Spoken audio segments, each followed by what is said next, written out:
അപ്പോൾ എല്ലാവർക്കും പുതിയൊരു വ്ളോഗിലേക്ക് സ്വാഗതം. അപ്പോൾ ഞങ്ങൾ കല്യാണം കഴിഞ്ഞ പിറ്റേ ദിവസം ഞായറാഴ്ചയായിരുന്നു കേട്ടോ. അപ്പോൾ ഞങ്ങൾ കല്യാണ പെണ്ണിൻ്റെയും ചെറുക്കൻ്റെയും കൂടെ പള്ളിയിൽ പോകാമെന്ന് വിചാരിച്ചു. രാവിലെ തന്നെ പോയി കുർബാനയൊക്കെ കൊണ്ടു. അത് കഴിഞ്ഞ് കല്യാണ പെണ്ണിൻ്റെയും ചെറുക്കൻ്റെയും കൂടെ ഞങ്ങൾ കല്യാണം കഴിഞ്ഞ് പിറ്റേ ദിവസം പള്ളികൾ എത്രയും പോകാൻ പറ്റുമോ അത്രയും പള്ളികൾ പോയി വിസിറ്റ് ചെയ്യുന്നത് നല്ലതാണ് പിന്നീടുള്ള ജീവിതത്തിലേക്ക് എന്ന് പറഞ്ഞ് അതുകൊണ്ട് ഇവർ വേറൊരു പള്ളിയിലേക്ക് പോയി ഗൈസ്. ഒരു പള്ളിയിലേക്ക് പോകാനേ സമയം ഉണ്ടായിരുന്നുള്ളൂ. അത് കഴിഞ്ഞ് ഞങ്ങൾ നേരെ വീട്ടിൽ ചെന്നിട്ട് ഞങ്ങൾ നേരെ പോയത് തേജുവിൻ്റെ ചേച്ചി ടീന ചേച്ചിയുടെ വീട്ടിലേക്കാണ്. ടീന ചേച്ചിയുടെ വീട് ഞങ്ങൾ കുറച്ചൊരു 15 to 20 മിനിറ്റ്സ് പോകണം. അപ്പോൾ ഞങ്ങൾ നേരെ അങ്ങോട്ടേക്ക് പോയി. അകത്ത് ഞാൻ ആദ്യമായിട്ട് പോവാണ് കേട്ടോ വീട്ടിലേക്ക്. ഈ വീട് പണിയുന്ന സമയത്താണ് ഞാൻ അവിടെ ചെല്ലുന്നത് ഗൈസ്. പക്ഷേ അടിപൊളി വീടായിരുന്നു. ഈ ഇൻറ്റീരിയറൊക്കെ മഹാ അടിപൊളി. നിങ്ങൾക്ക് തന്നെ കണ്ടാൽ മനസ്സിലാവൂല്ലേ. ഈ ഊഞ്ഞാലായിരുന്നു എൻ്റെയും തെന്നിൻ്റെയും വീക്ക്നെസ് ഗൈസ്. ഞാനും അവളും തമ്മിൽ അടിയായിരുന്നു ഈ ഊഞ്ഞാലിന് വേണ്ടിയിട്ട്. പിന്നെ ഇവർ അങ്ങോട്ടും ഇങ്ങോട്ടും ഇരുന്ന് നീതുവും ഈ വീട്ടിലേക്ക് ആദ്യമായിട്ടാണ് വരുന്നത്. അങ്ങനെ നീതുനെയും കുറേ പരിചയപ്പെടുത്തി കൊടുക്കുകയൊക്കെ ചെയ്തു. നീതുനെയും എന്നെയും ചുറ്റുപാടൊക്കെ ഇങ്ങനെ പരിചയപ്പെടുത്തി തന്നു എന്ന് വേണം പറയാൻ ഗൈസ്. സോറി.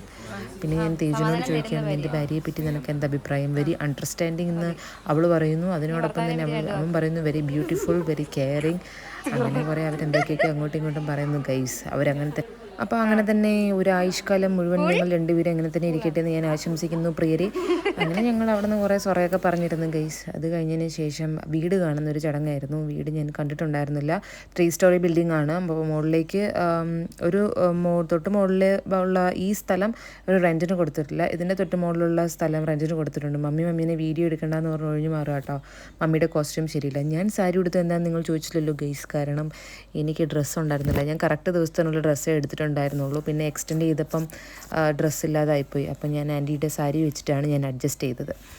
അങ്ങനെ ഇതാണ് അവരുടെ ബാൽക്കണി കേട്ടോ. ബാൽക്കണി എന്നുള്ള വ്യൂ ആണ്. നട്ട വെയിലാണ്. നട്ട വെയിൽ എന്ന് പറഞ്ഞാൽ നട്ട വെയിൽ. സുജയ് എടുത്തതുകൊണ്ട് സുജയ് നട്ട വെയിലെടുത്ത് കരിഞ്ഞെന്ന് തോന്നുന്നു. പിന്നെ ഞങ്ങൾ നേരെ താഴേക്ക് ഇറങ്ങി. ചേച്ചി അച്ഛനും വെള്ളമൊക്കെ എടുത്ത് വെച്ചിട്ടുണ്ടായിരുന്നു. ബേക്കറിയിൽ നിന്ന് കുറേ സ്വീറ്റ്സ് ഒക്കെ എടുത്തുകൊണ്ട് വരുമല്ലോ ഗൈസ്, സോറി, വാങ്ങിച്ചുകൊണ്ട് വന്നായിരുന്നു. അങ്ങനെ ഞങ്ങൾ സ്വീറ്റ്സ് ഒക്കെ കഴിച്ചു. പിന്നെ ഇത് തനിഷിൻ്റെ ഗിറ്റാറാണ് കേട്ടോ. പിന്നെ ഞാനൊരു പട്ടിഷോ ഒക്കെ കാണിക്കാമെന്ന് വിചാരിച്ചിട്ട് ഗിറ്റാറൊക്കെ എടുത്ത് വായിച്ചു. അപ്പോൾ പ്രശാന്തേട്ടൻ പറഞ്ഞു അതെടുത്ത് അവിടെ വെക്ക്, മതി നിൻ്റെ പട്ടിഷോ എന്ന്. അങ്ങനെ ഞാനതെല്ലാം എടുത്ത് അവിടെ മാറ്റി വെച്ചു. പിന്നെ നേരെ ഞങ്ങൾ തീറ്റയിലേക്ക് കടന്നു ഗൈസ്. അപ്പോൾ സ്നേഹവാനായ ഭർത്താവ് തൻ്റെ ഭാര്യയ്ക്ക് അവിടെ മിച്ചർ വാരി കൊടുക്കുന്നു. ചോറല്ല ഗൈസ്, മിച്ചർ. അപ്പം ഞാൻ പറഞ്ഞു അനിയത്തിക്കും കൂടെ വാരി തരണമെന്ന്. അങ്ങനെ എനിക്കും തേജു മിച്ചറൊക്കെ വായിലിട്ടുന്നു ഗൈസ്. പക്ഷേ ഭയങ്കര ഉപ്പായിരുന്നു. ഞാൻ വേഗം തുപ്പാനോടി. ബാക്കിയുള്ള വീഡിയോ ഞാൻ നിങ്ങളെ കാണിക്കുന്നില്ല. അങ്ങനെ കുറേ ഡാൻസൊക്കെ കളിക്കുകയും തെന്നുവിനെ ഭയങ്കര എൻ്റർടൈനൊക്കെ ആക്കുന്നുണ്ടായിരുന്നു. പിന്നെ ഞങ്ങൾ ഈ സാധനം കഴിച്ചിട്ടുണ്ട്. ഇതാണ് എൻ്റെ ഫേവറേറ്റ് സാധനം. ഇതിലും ഞാൻ സുജയനെ വെറുതെ വിട്ടില്ല. അവനെ തിന്നുകൊണ്ടേയിരുന്നു ഗൈസ്. ഇതാണ് രസമലായി. അടിപൊളി ഒരു സ്വീറ്റ് കടയുണ്ടെന്നാണ് പറഞ്ഞത് ആ ഏരിയയിൽ. പക്ഷേ എനിക്ക് ആ സ്വീറ്റ് കടയുടെ പേര് ഓർമ്മയില്ല. അതുകൊണ്ട് എന്നോട് ആരും ചോദിക്കരുത്. കർണാടക ഷിമോഗയിലുള്ള ആരെങ്കിലും ഈ വ്ളോഗ് കാണുന്നുണ്ടെങ്കിൽ കമൻറ്റ് ചെയ്യുക. ഞാൻ ആ കടയുടെ പേര് ചോദിച്ചിട്ട് പറയാം കേട്ടോ. പിന്നെ ഞങ്ങൾക്ക് ജ്യൂസൊക്കെ തന്നു ചേച്ചി. ഇതാണ് അച്ഛൻ ഓൾറെഡി ഓടി ടയേർഡായിട്ടിരിക്കുകയാണ്. ഞങ്ങൾക്ക് വേണ്ടിയിട്ട് ഇപ്പോൾ സ്വീറ്റ്സും എല്ലാം വാങ്ങിച്ചുകൊണ്ട് ഓടി വന്നു ചേച്ചി അച്ഛനും. പിന്നെ കുറേ അങ്ങോട്ടും ഇങ്ങോട്ടും പഴയ ഓർമ്മകൾ, കസിൻസ് കുറേ നാൾ കൂടിയിരിക്കുമ്പം ഓർമ്മകളൊക്കെ പറയുമല്ലോ, അത് അങ്ങോട്ടും ഇങ്ങോട്ടും പറയുമായിരുന്നു. പിന്നെ ഇപ്പോൾ പുതിയൊരു അഡീഷനായിട്ട് പ്രശാന്തേട്ടനും കുഞ്ഞും കൂടെ ആയപ്പം അവർക്കും അത് കേൾക്കാനായിട്ട് ഭയങ്കര എക്സൈറ്റഡ് ആയിരുന്നു അവർ. പിന്നെ മമ്മിയും എല്ലാവരും കൂടി ഒരുമിച്ചിരുന്ന് ഫുഡൊക്കെ കഴിച്ചു. ഫുഡ് ഇൻ ദ സെൻസ് ഈ സ്നാക്സൊക്കെ കഴിച്ചു. പിന്നെ ഞങ്ങൾക്ക് ട്രെയിൻ ഉണ്ടായിരുന്നു, അതിന് പോകണമായിരുന്നു. അപ്പം ഞങ്ങൾ വേഗം അവിടെ നിന്ന് ഇറങ്ങി ഗൈസ്. തെന്നുവും ബേബിയും ഭയങ്കര കളിയായിരുന്നു. ഇവർ രണ്ടുപേരും ഏത് നേരം നോക്കിയാലും അങ്ങോട്ടും ഇങ്ങോട്ടും ഓടിക്കളിയും ബഹളമായിരുന്നു. അതുകൊണ്ട് തെന്നുവിന് ഭയങ്കര അടിപൊളിയായിരുന്നു ആ ദിവസങ്ങൾ മുഴുവൻ. അത് കഴിഞ്ഞ് ഞാൻ പറഞ്ഞ പോലെ എൻ്റെ വീക്ക്നെസ് ആയിട്ടുള്ള സ്പോട്ടിലേക്ക് ഞാൻ കയറിയിരുന്നു ഗൈസ്. പക്ഷെ അധികം നേരം ഇരിക്കാൻ പറ്റിയില്ല. തെന്നു എന്നെ വന്ന് എഴുന്നേറ്റ് ഓടിപ്പിച്ച് വിട്ടു ഗൈസ്. അത് കഴിഞ്ഞപ്പം ടീന ചേച്ചിയും സുജയും തമ്മിലുള്ള സ്ഥിരം കളി. അതിനിടയ്ക്ക് ഒരു കുറച്ചും കൂടെ എരിവ് കയറ്റാൻ വേണ്ടിയിട്ട് തേജും കൂടെ പോയി കുറേ കളിക്കുന്നുണ്ടായിരുന്നു. അങ്ങനെ കുറച്ച് നേരം നിൽക്കാൻ പറ്റുള്ളൂ ഗൈസ്. അധികം ഒന്ന് എൻ്റർടൈൻ ചെയ്യാനായിട്ട് ഞങ്ങൾക്ക് പറ്റിയില്ല. നിങ്ങൾ വിചാരിക്കുന്നുണ്ടാവും ഇത്രയൊക്കെ പോരെയെന്ന്. ശരിക്കും ഇത്രയൊന്നും പോരാ. ഞങ്ങളൊന്നും കൂടിക്കഴിഞ്ഞാൽ അടിപൊളിയാവും. ഞങ്ങളുടെ വേറെയും കസിൻസ് ഉണ്ട് കേട്ടോ. അവരും കൂടെ വന്നു കഴിഞ്ഞാൽ ഭയങ്കര ചില്ലായിരിക്കും. ഇനി ഒരു ദിവസം അതിനും കൂടെ പറ്റുമെന്ന് തോന്നുന്നു. അങ്ങനെ ഞങ്ങൾ അവിടെ നിന്ന് കുറേ ഒരു ഫോട്ടോസ് ക്യാമറയിലൊക്കെ എടുത്തിട്ടുണ്ടായിരുന്നു. ഇത് ഫോട്ടോയിലെടുത്ത വീഡിയോ നമ്മുടെ എന്തിലായിരുന്നു, ഫോണിലെടുത്ത ഫോട്ടോസാണ് കേട്ടോ. അങ്ങനെ ഞങ്ങൾ വീടെത്തി കഴിഞ്ഞപ്പോഴത്തേക്ക് പിന്നെ വേഗം ഫുഡൊക്കെ കഴിച്ചു. അതിൻ്റെ വീഡിയോ ഒന്നും എടുക്കാൻ നിന്നില്ല ഗൈസ്, കാരണം സമയമില്ലായിരുന്നു. പിന്നെ വേഗം പ്രാർത്ഥിച്ചു കുരിശൊക്കെ വരച്ചിറങ്ങി. ആൻറ്റി എണ്ണയും എല്ലാം തലയിൽ തേച്ച് പ്രാർത്ഥിച്ചു എന്നിട്ടാണ് ഞങ്ങൾ ഇറങ്ങിയത്. പിന്നെ ഭയങ്കര ഇമോഷണൽ വീഡിയോ ഒക്കെ ആയിരുന്നു ഗൈസ്, അത് ഒരുപാടൊന്നും എടുക്കാൻ പറ്റിയിട്ടില്ല.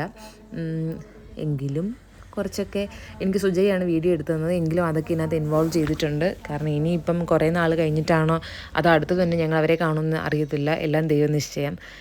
അങ്ങനെ ഞങ്ങൾ അവിടെ നിന്ന് ഇറങ്ങുകയാണ് ഗൈസ്.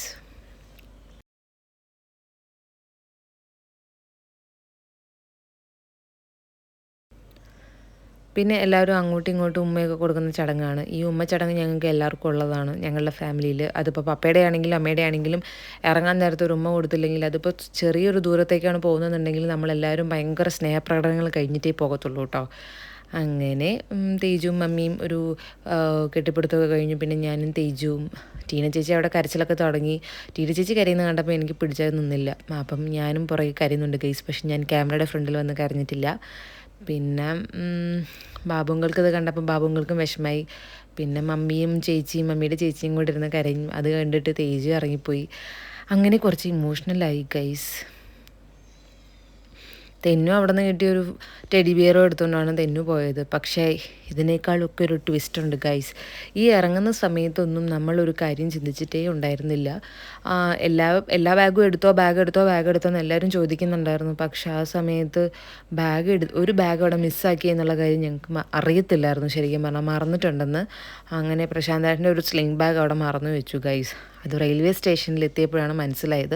ആദ്യം റെയിൽവേ സ്റ്റേഷനിൽ പോകുമ്പോൾ ഞങ്ങൾ മാത്രം പോകുന്നുള്ളൂ എന്നാണ് വിചാരിച്ചത്. പിന്നെ ഷേർലി ആൻറ്റിയും ടീന ചേച്ചിയും അച്ഛനും സുജയും പിള്ളേരും വരുന്നുണ്ടെന്ന് പറഞ്ഞുകൊണ്ട് പിന്നെ അവരും കൂടെ കയറി. ഞാൻ പറഞ്ഞതാ വരണ്ടാന്ന്, കുറച്ചും കൂടി ഇമോഷണൽ ആവുമെന്ന്. പക്ഷേ ഇമോഷണൽ ആവുന്നതല്ല, അതിൻ്റെ അപ്പുറമായിരുന്നു. കാരണം ആ സ്ലിംഗ് ബാഗ് കാണുന്നില്ല എന്ന് മനസ്സിലായത് റെയിൽവേ സ്റ്റേഷനിൽ ചെന്നപ്പോഴായിരുന്നു. പിന്നെ അവിടെ ചെന്നിട്ട് വേഗം തേജുവിനെ വിളിച്ചു. തേജു അവിടെ ചെക്ക് ചെയ്തപ്പം ബാഗ് അവിടെ തന്നെ ഇരിപ്പുണ്ട്, സെറ്റിക്കകത്ത് ഇരിപ്പുണ്ടായിരുന്നു. അങ്ങനെ അവിടെ നിന്ന് അവരൊരു ഓട്ടപ്പാച്ചിലായിരുന്നു ഗൈസ്.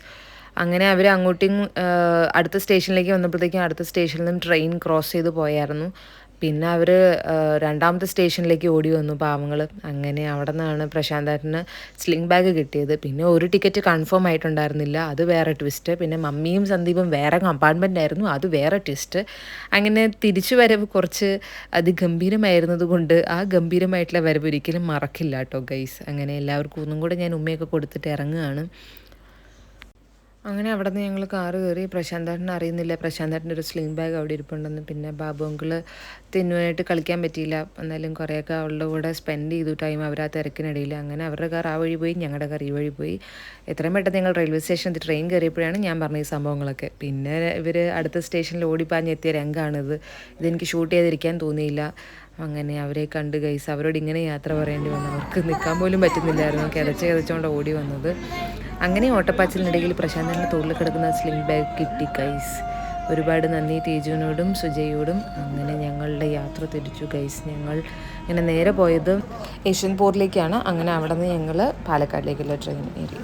അപ്പോൾ ഇതോടെ ഒരു യാത്രയുടെ വ്ളോഗ് കൂടി അവസാനിച്ചിരിക്കുകയാണ്. അപ്പം എൻ്റെ ഈ കുട്ടി വ്ളോഗ് ഇഷ്ടപ്പെട്ടെങ്കിൽ നിങ്ങൾ ലൈക്ക് ചെയ്യുക, ഷെയർ ചെയ്യാൻ വല്ലതും ഉണ്ടെന്നുണ്ടെങ്കിൽ ഷെയർ ചെയ്യുക കേട്ടോ. അപ്പോൾ ബാക്കിയുള്ളവർക്കും കൂടെ അതൊരു സന്തോഷമാകുന്നുണ്ടെങ്കിൽ എനിക്കും സന്തോഷം.